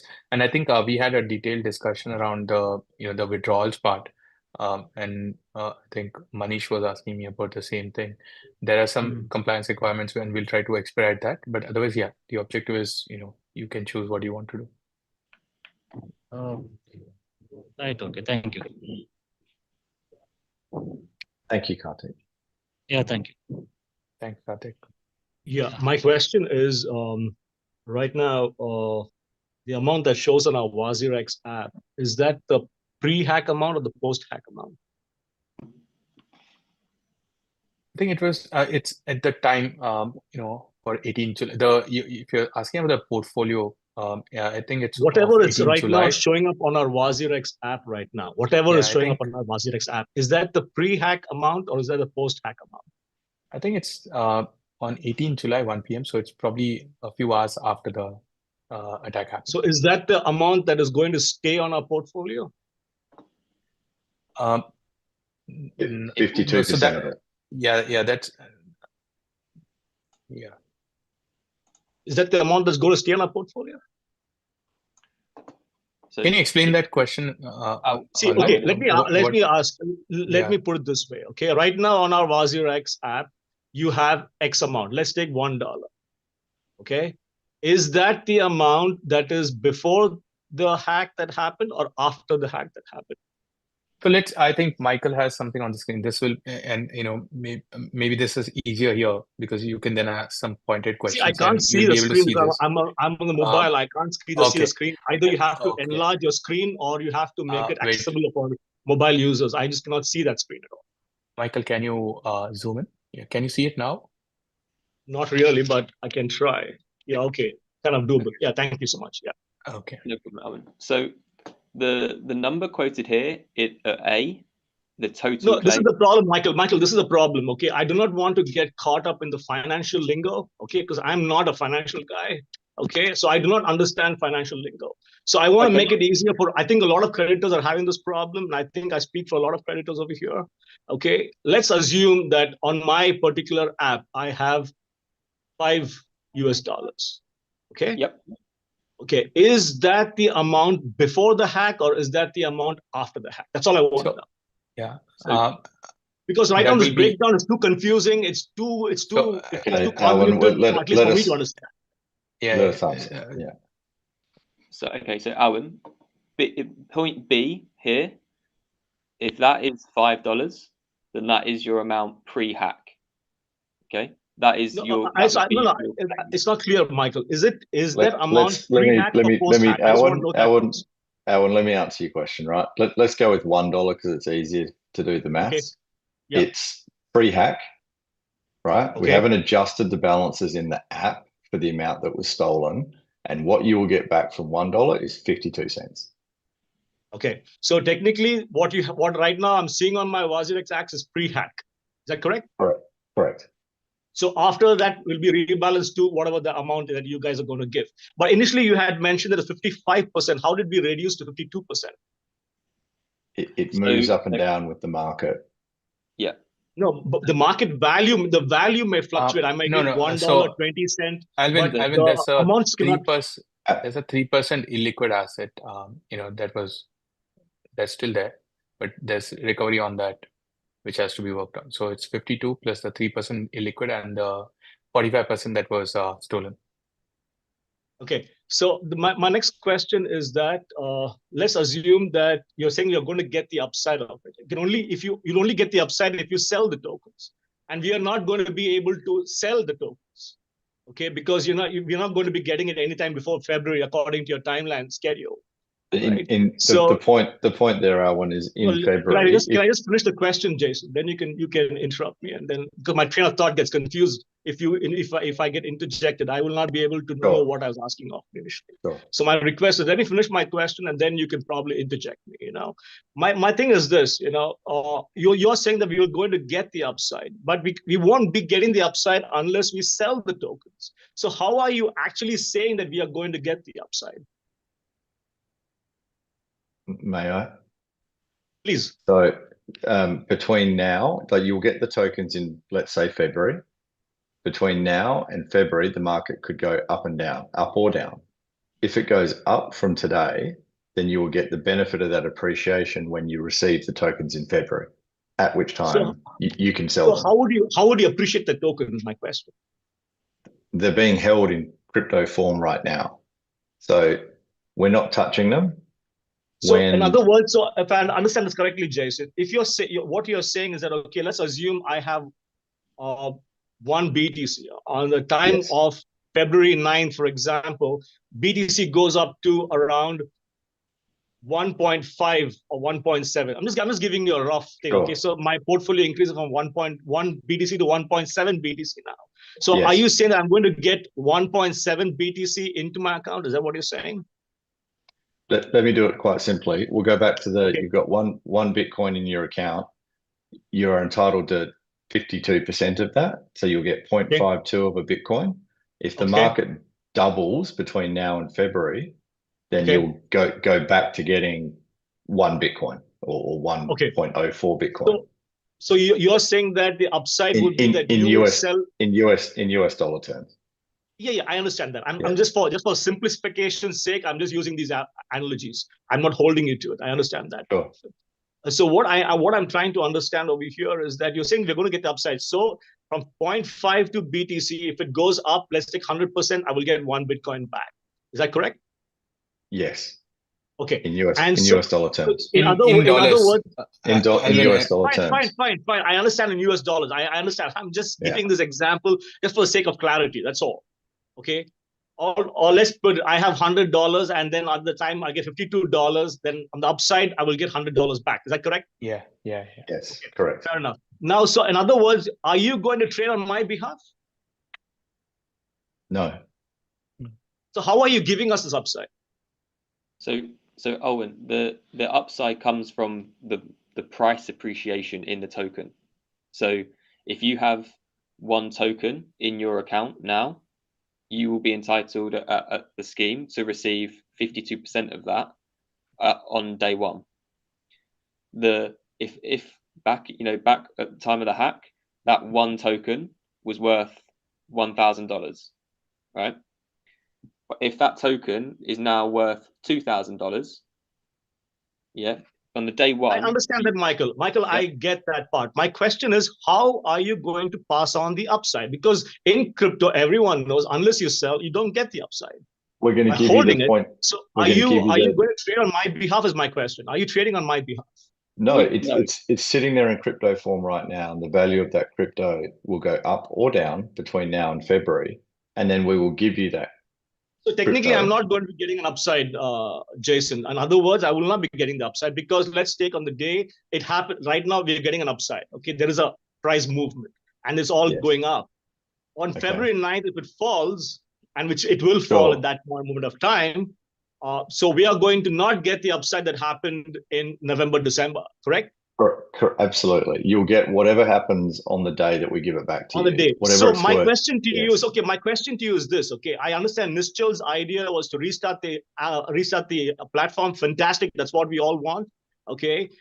So my question to you is there a possibility that during this bull run that we can actually trade with some amount of money so that we don't lose out on this bull run? No. Because from the perspective right now, it's just not possible because that means we're not going to get the upside. In other simple words. Well, it's unfortunate, but no, until we get creditors' approval. Okay, so my question to Nischal is this. Okay, if all this is not possible, then how are you trying to get back the confidence? See, Nischal, you have lost the confidence of the crypto users from WazirX. Okay, and had it been that you had done something to actually build our confidence up back, I'm sure people would be still interested, like they are, to get back onto the platform. I think many of them still are. Okay, the point I'm trying to make is that how are you going to make it favorable for guys like me who want to come back but are questioning thing, is your platform going to be safe? How sound are you technically now? Because you put 45% in a liminal custody wallet. So technically, your technical questionability is quite high right now, right? So how are you going to how are you going to build confidence in all of these areas? Yeah, I think, Alvin, it's going to be a journey. I don't think I expect things to be turned around overnight, but I do know that if we focus on giving the best, let's say, experience to everyone in whatever form we can, and it's going to just keep getting better. And one of the way, the security part that you're talking about. Now, look, there's been multiple exchange hacks, and I think this will continue. And the question is, how do you learn from what has happened, and how do you get better? One of the things that we're doing, and one of the reasons why it's been taking so long, is to find a custody provider. In fact, we are trying to go with 2 custody providers, and find the ones with sort of the best brands, and some sort of insurance, because even the best could get hacked. So the question is, if they get hacked, then what? So we're trying to work on finding those 1 or 2 great custodians who would be interested with the custody of the cold wallets. So that's one. And then the insurance aspect, we're discussing, debating on those. We're questioning. We've learned a lot from what has happened. Then so that's one part of it.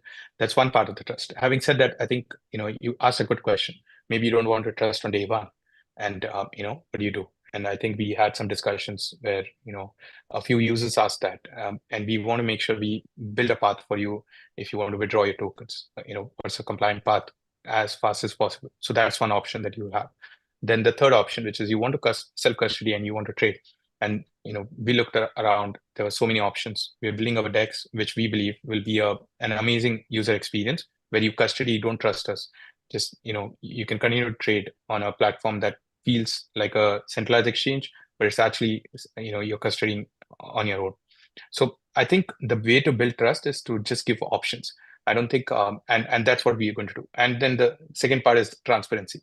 And I think this process, what has happened is it's opened up everything, good, bad, ugly. But I think it's for the best, because we want to continue on this path, be completely transparent about what's happening and let people decide what they want to do. And we want to give you that choice. So the best way I think we can build trust is give you the choice, not just 1, 2, I understand as many that, choices Mr. as possible. I get that 100%. It takes time and all of those things. I get it. Not a problem at all. But my thing is this, okay, let's assume that you want to restart, okay, and you don't want us to leave. Now we are going to be caught at least for me as an investor, I do not want to be caught up. I've already lost a lot of money, right? Okay. And I've also lost a lot of time, for which I can't make any of that back again. Okay. I just have to learn to live with it, as much as you have to just learn to live with whatever you have lost, and so forth and so on, right? And so we all have to just learn to accept that as part of the reality of our lives, and we have to learn to continue from that. But my thing is this, that we don't want to end up in a place, at least I don't want to end up in a place where, I'm forced to use an exchange I don't want to use, okay? And I don't want to trade because I believe that I have a different philosophy of trading. So, from that perspective, I do not want to be held captive just because, you wanting users to stay on your platform. I hope that doesn't happen in the end of the day. Yeah, Alvin, I just spoke about the choices, and I said withdrawal is going to be one of the choices. I'm not sure why you're worried about us wanting to hold you captive. I think that's a bad idea for anyone to do, and we don't want to do that. Absolutely. I mean, see, right now, let's compliance understand this, issues. that we have all come through a stormy weather, right? We have all, including yourself. Okay, I'm not going to eliminate you on that. You also stormed through this whole fiasco, and I get it. Okay, and many of the times the choices that we have been put up forward to, we have to think it through, and you have thought of your choices, and you have subjected all of the users to certain pathways that none of us liked it, but anyways, we are on this path now, right? But just in case, we do not know what the future holds for us. So if we can have an agreement today that that is not going to be the path that you would take, then it would be a lot more easier and a little bit less stress in all of our lives to know, okay, that's not going to change. That's all I'm asking for. Absolutely, and I think we've this throughout this call, I think what has emerged is there's going to be a section of creditors who would want to withdraw their assets, and I think we respect that, and we want to build towards that. And I think I've repeated it before. As long as we can do this in a compliant manner, we will make it happen, and we will work towards it. So be rest assured that this is something which is going to be to.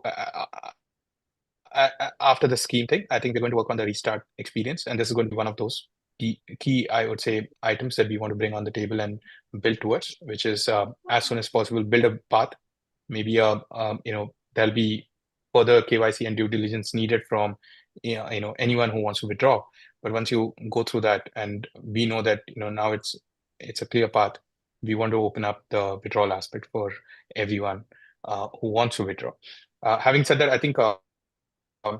To answer your first part of the question, I think I respectfully disagree that what is lost cannot be made back. And in fact, I strongly believe that if we put our mind together, we can make a lot more value than what is lost. And I think that's where my focus will be after we restart. I want to make. I believe that if we really put our minds together, the value that was lost, a lot more value can be created, especially in this ecosystem, which is just beginning. We're at the beginning of an amazing, innovative ecosystem where, attacks and all of these things are what teaches us, and we have two choices. Either we give up and go back, or we get better. And I think we are here to get better. So I'm absolutely certain that if we put our minds together, we'll generate a lot more value. We've generated value before. I don't know if you know the journey of WazirX, but when I've we been started, there with Wazir from 2019, that's so great. That's great. I'm quite aware of that. Yeah. So when we started in 2018, and we gave the initial airdrops, I had a ton of people making fun of it, and a ton of people said, what is this? This token is useless. We generated value. We generated immense value for the people who joined in 2018, where we gave away 15% of those tokens to the early people who joined. And I got a ton of people responding that we created value. And this was when the market in India was just 5 million people, by the way. Now we are in a situation where the India market has 30 million people. It's going to go to 100 million. And we are much more matured. We are much more, experienced. So I believe that we can create value, but only if, I get support. But having said that, I don't think the idea is to force anyone to support. I don't think that's how it will work. So, anyone who wants to have an out, we will have a method. And over and above, there's the recovery token. So, it's going to be a choice. You choose your path. And I think that's the best way to navigate this market. But I completely respect, your thoughts on the withdrawal. And I think that resonates. And there's going to be a section of people who absolutely don't want to, hold on to the assets after the redistribution happens. And I think we'll try our level best to expedite that flow for everyone. Okay. We'll definitely not that I want to be a naysayer. I'm not a naysayer. I do understand that we can make up the losses, but the time that we have lost, that can't be made up, even if we try hard. I'm just talking about referring to that part of the whole idea. I'm not talking about the money. Money is something that we can always get back in one form or the other. That is not the point over here. The point is that we have all gone through this headache and heartache together. And so my thing is simple, that, that like for you, you said that, you started it in a way that people did make fun of it, and absolutely everything new, obviously the person to the wall will obviously get a bloody nose. That's how life always works for any one of us. And I'm glad that you have weathered that storm. I'm sure you will weather this storm too as well. And the point I'm trying to make over here is simple, that right now, after this fiasco, at least in WazirX, we always thought that it was a community where it was believed to be user-centric. But I mean, at least to most of us, we have come to realize that when it comes down to money and losses, it's mostly borne by the users and not by the ones who run it. Okay, and at least that seems a trajectory right now. And you said about recovery tokens. Now, what is the value aside? I don't want to take any more time. I'm just going to take 2 more minutes of your time. What is the value associated with the recovery tokens? Like, for example, I mean, what are you backing that with? The recovery tokens would be, distributed on, let's say, a dollar value, $1 for every, let's say the total gap is $250 million, just as an example. So we'll issue 250 million recovery tokens and distribute to the, in the proportion that is lost from your portfolio. And the idea is that when recoveries happen, we'll distribute those recovered amounts, like stolen recovery, then the, the revenue generation, the DEX tokens and all, in the proportionate, holding that you have. And the idea is how much can we fill back. So this becomes more like a placeholder.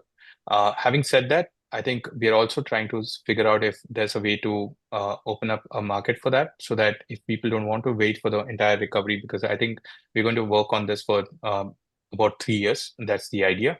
But I will continue to work every day towards that recovery amount. But if you want an exit, again, this is not finalized or not decided. We want everyone's opinion. We might open up the market so that you can, liquidate that if someone else is ready to buy and hold on to the recovery process at maybe a discount or whatever that is. But like I said, this is just one of the other use case, but not decided yet. So you can actually, in other words, what you're saying that if somebody wants to buy that, they can also buy that. Is that what you're saying? Yes, but it's not decided. Like I said, we'll need to get feedback from everyone and all. But what is decided is that it will be in the wallet, and the distribution will happen according to the tokens that you hold. Okay, is that going to be shown in the wallet at the time? Like, I'm asking this question because that will also be a deciding nature if I want to stay on the platform or not. Like, for example, the 45%, or I think 45%, right? That was lost, or 48% that was lost, right? So you're going to give that 48% in the recovery tokens, and that will be sitting in the wallet from the day that you try to settle us with the claims? Yeah, we're trying to do that. Again, the specifics are not, but maybe Jason, you can correct me. That's the idea, right? On the day of the restart. Yeah. And absolutely, we will, and Alvin, we'll make it into a ERC token as well. So even that would be movable. Now we can't promise anything, but some DEXs might want to list it. Someone else wants to list it, because it's all about those 3 years. What will happen is you'll start realizing either if you're succeeding, I think greater value will accumulate. So it all depends. You'll have to see how the journey goes. But yeah, that's the idea. And also you said 3 years. Is this 3 years? I just want to clarify. Is this 3 years for the recovery, or is this 3 years for the disbursement of the claims? No, Jason, you want to explain that? No, the claim, sorry, the 52%, Alwyn, will be available effectively immediately. The recovery tokens. I didn't quite catch that, Jason. Can you repeat that again, please? Sorry. Sure. The liquid assets, which at the moment are around 52%, will be available immediately. Right? You can withdraw it, you can trade it, the recovery tokens, which represent the future business profits, the White Knight collaborations, and the new businesses like the DEX, as well as the new features on the platform. So the profits that we generate are represented by the tokens. It's expected at the moment that will be all profits generated and value generated for a period of 3 years. Okay, so you're going to take the profits generated for a 3-year period and give them in the tokens, and then we can take it out in that 3-year period. Okay, fantastic. Exactly. So you're telling me, in other words, that you're telling that, but the 52% that is due, that will be done before Feb, or when can we get that? When will we get the 52%? We're trying very hard at the moment. There is that timeline and the calculator, and it shows each and every step. It shows at February 9th, if I'm not wrong. Is that the date that you're looking at? We are looking at that. What that depends on mostly is that there's 2 court hearings required. We are asking for and trying to expedite getting those hearings, but that's something that is up to the court. We don't control it. So it's not likely to be quicker, but it could be slower. Fair enough. Hey, thank you for your time. Thank you for all your efforts, and best of luck. Thank you. Thanks. Thank you, Alvin. Bye-bye. Should I go next? Yes, please, sure. Swapna. Thank you guys for your time and patience. This Q&A session actually felt more like a therapy session than a Q&A session. But I will be very specific to How my can we help you, Swapna? yeah. So I will be very specific to my questions. One is with respect to the math, and I have been involved in crypto and have seen how the wall restructuring has happened. So there are 2, 3 very specific questions I'll have around that. So let me take a very simple example. Suppose my crypto balance was 1 BTC on the day of hack. The price of BTC on the day of hack was about $40,000. Now, whenever we approve the scheme, suppose BTC is doubled and now the price is $80,000. So the recovery that I will get is 52% of 1 BTC, which is 0.52 BTC, and at that current value, it will go on to about 41,600, which is 0.52 into 80,000, which is the Yes. current market value on the day of disbursal. Yes. Correct? Correct. I think the We should- calculation till that I think is fairly straightforward. My Yes. question is, now that the remaining 48% we are allocating as part of as recovery tokens, will it be on the day of the hack or on the day of recovery? Because the math will change drastically depending on what date we choose. Well, let me have a go first, Nishal. I mean, it's being issued at par. Let's say it's being issued at $1, right? It represents the future profits of the business, basically, and the future recovery efforts for the stolen tokens. So it doesn't really have anything to do with the market. I mean, if we recover stolen tokens and they're in token form and the market's gone up, that's great. Market appreciation, and you will get all of that. But the recovery tokens are issued at a par value, and they represent an entitlement to receive a pro rata equal distribution with all of the other creditors of whatever we make as profit and or whatever we recover from our stolen tokens. Does that make sense? No, in that case, we can't peg it to $1, right? Because since we don't know what will be the recovery and or what will be the trading margins, we won't be able to peg it to $1 in that case. It's an entitlement that gives you a right to a pro rata share of those future profits and recoveries. So basically, what you will do is add up all the recovery tokens of all the users and give me a percentage of whatever exactly right. recovery happens. Exactly right. We haven't decided yet whether we will allow trading of that token amongst users or anyone else. If users decide to trade it, the price very likely would go down at the start. If we make profits, it might go up.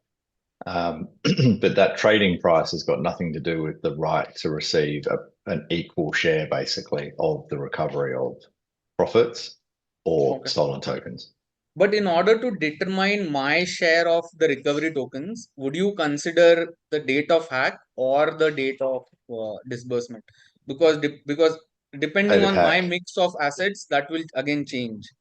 Date of hack. So maybe that's something you may need to clarify. Well, all of the creditors move equally between date of hack and date of distribution anyway, because the portfolio is not changing. So I don't think it wouldn't have a material impact. Okay.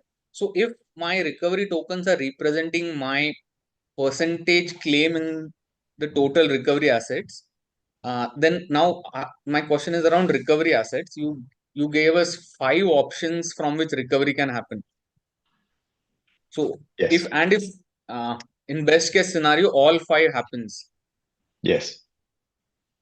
So you can either have the DEX revenue or the trading volume, the trading margins, or a white knight or recovery. So is it and or? So will you cap it to something, or depending on all 5 things, whatever happens, no cap. how will you do that? No cap. Let's assume tomorrow we stumble across the stolen 48% in Yeah. full. Great. And then we make profits for the next 3 years, yours too. So there's no cap on it. Only the time, which we're saying is 3 years. That's the only cap. Okay. And Nishal, we also mentioned that from the decks, you are planning to apportion a portion of the trading fees to the recovery amount. Yeah, Um, yeah, that's right. Again, still, working the details on that. But yeah, that's the intention. So my question to that is, since we are using the locked amount from the WazirX platform, this is technically like a pre-seed round for that venture.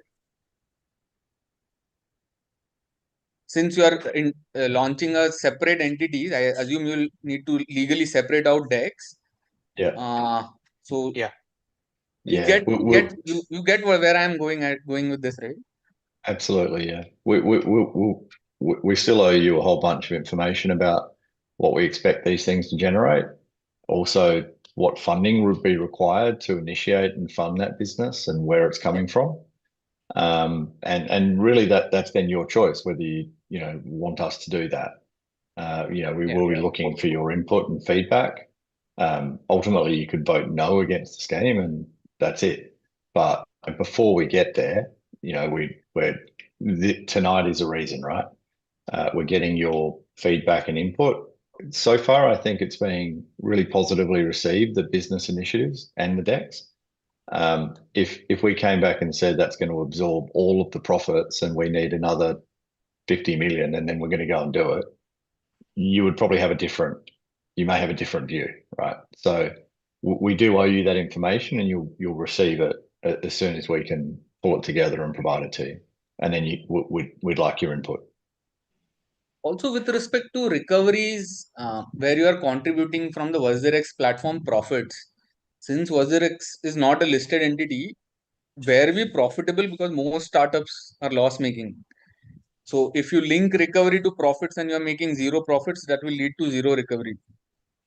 So do we have a annualized report of PAT, for example, so that we know if we would even make profits, because we are linking it to profits and not to the trading revenue.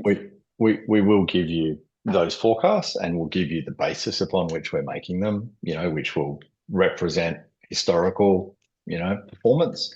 We're going to have to make some assumptions about what we think is likely going forward, because, people may not have as much trust and may not want to trade as much. We may lose some customers, but yes, we will be providing you with the historical, and NPAT basically, and then the assumptions upon which we're hoping to go forward. Yeah. And one more thing which I think can be a challenge with respect to rebalancing, and that comes from one of the questions somebody asked earlier, that for example, if I had Solana, you are giving me back Solana. But I have BTC and ETH. I think most of our ETH is stolen. So in order to give me back ETH, you will need to buy ETH from the market. And the BTC ETH equation has changed significantly. ETH is devalued significantly. So when you rebalance this, that 52, you might either gain some money there or lose some money there, depending on market dynamics at that point in time. Correct. So we might either have a deficit from 52, or we might have a additional amount from 52. You are spot on, Swapna. I mean, until we can rebalance, it is going to move, not in sync with the balances that you believe you have. So the sooner we can rebalance it, then it's locked in, and we can say 52% with certainty. Okay. Nishal, and with respect to withdrawal, I think you said you are going to think about allowing withdrawal to DEXs, existing DEXs. I think there is precedence for that, so we shouldn't have problem for that, because No. So, Swapnil, I don't think I said I will think about. We are definitely working towards it. So withdrawals is something that will definitely we always had, but to a certain portion of customers. those who did not deposit INR. So we always had withdrawals, but we stopped it for the INR deposits. Now we're going to work on how do we enable for them as well. That's the objective. But we definitely want to do that. To enable for them, I think Vault was able to do that. In fact, my WazirX balance was recovery amount from the Vault restructuring. So that there is precedence for that. So I had actually withdrawn my assets from Vault to the WazirX account. So that in India, that's doable, I think. We believe it is, but we still need to work through some of the compliance issues. But I mean, we just, like I said, now once we move from the restructuring to the restart phase, which will be, I think, probably from, December, this month, we are completely still focused on getting the scheme together and, all of the work, like the product team also, if you see the POR, the calculators, all of those things. And now we want to work on the rebalancing tech to make that rebalancing happen. So after that, yes, we'll work on these aspects from the legal compliance and, if not all of the tokens, we have the withdrawals also. So we need to work on finding the right wallet services where we can enable. There's a lot of building around that as well. But the blockchains that we had, deposits and withdrawals, I think that will be far more easier. So there are quite a few building elements there and the compliance part. But yeah, it's definitely our intention to, make sure that we can enable withdrawals for everyone. Okay. I am only worried about the restructuring token balance because depending on what date you choose, it will impact people a lot. And I think for our target audience, it's a very difficult mathematic scheme to explain. So, but you got it when we described it as an equal percentage share of the profits, right, of the recovery. So we probably need to put some more energy into explaining it. But I think when people think about it like that, it's relatively simple. Whatever we get, we'll give to you, and we'll share it out equally. Okay.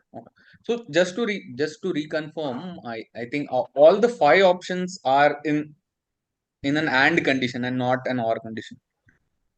Okay. Yes. I think that will go a long way, Nishchal, if multiple streams kick in. So people, I think, will be more than happy to continue with the platform because they have an upside to look forward to. Absolutely. Yep. And like I said, certainly if, we all put our minds together, I think value can be created. And we've now just found out all of the possible streams. And then we are going to put all of our efforts into, making each of them bring in returns. That's the idea. Sure. Thanks, Nishchal. Let us know if you need any help with anything. We need all the help, Swapnil. There's a lot of work, in order to achieve these things. And, your support will go a long way in helping us go through this. And we are here for you. Anything that you need from us, always please, reach out. We're trying our best to, be as transparent. Maybe one small. I know that setting up a call center or you replying to Twitter may be very difficult. But if we can build an AI chatbot, which might be a very simple exercise with respect to restructuring documents, where people can just ask these queries, I think that will be very helpful for a large audience, which I think only 3-digit people were watching this right now, and we have, I think, a lot more people. So that chatbot with these documents on the back end will be very helpful. Got it. I'll pass this on to the team. But having said that, Swapnil, our support is open, and we get a lot of queries every day, and we respond to all of them. But yeah, it's more human interaction that exists. And we are also, I think within the product also we're bringing in FAQs. So while this video is just one part of our customer base that might watch it, but I think the maximum consumption of all of these things happen through the app. We still have tens of thousands of people who open the app and that's where they get the information. So we share there, and then we got tens of thousands of support tickets that have been coming. So we respond to those. So there are, and then the whole emailer that goes to a large audience. So we've got like 7, 8 ways to reach out, and we use all of those. So this is one medium, not the biggest, but Sure. definitely the most interactive, I think. But yeah, we send information in all. I'll tell the team about the AI part also. I think the only thing is, because this is all, you don't want the wrong information to be shared then. So I think that's some sort of a debate there. We did contemplate it. Let me see what we can do. Okay. Thanks. All right. Thanks so much. Thank you, Swapnil.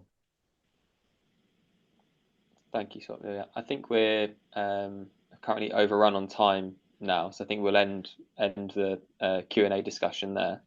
So yeah, we'd just like to say thank you very much for everyone's time again, and the very detailed, comprehensive questions. We hope you found this useful. Thank you, everyone.